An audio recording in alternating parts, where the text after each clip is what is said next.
Badgery's Creek is a quiet, semi-rural area where narrow roads pass through lush fields. But this is about to change as early as 2018. The federal government recently announced its commitment to the Western Sydney Airport following decades of discussion on its importance to Sydney's infrastructure. But construction of the airport also means that some residents who have been on the government-owned land for up to 25 years have to go. Really, we don't want to go. Nobody wants to go. Sydney Airport recently rejected the government's offer to build and operate the Western Sydney Airport that will be located on this land because they deemed it unviable and not worth the risk to their shareholders. Nonetheless, the government solidified its commitment to the project in the federal budget and expects earthworks to begin halfway through next year, with completion by 2026. This will come just in time.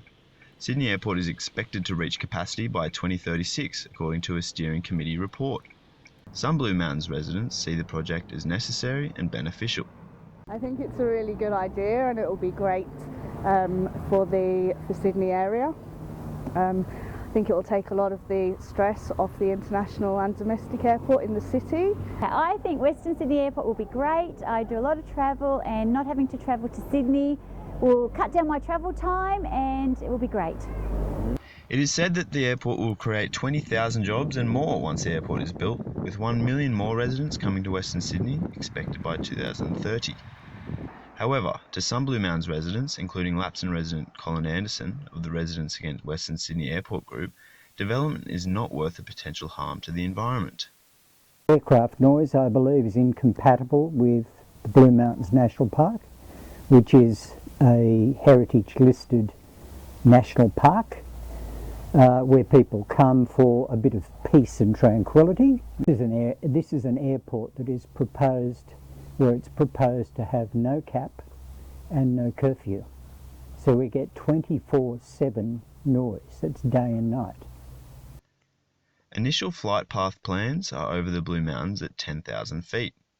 According to the National Air Traffic Services in the UK, a plane at 10,000 feet is 42 decibels, which industrialnoise.com says is similar in volume to bird calls.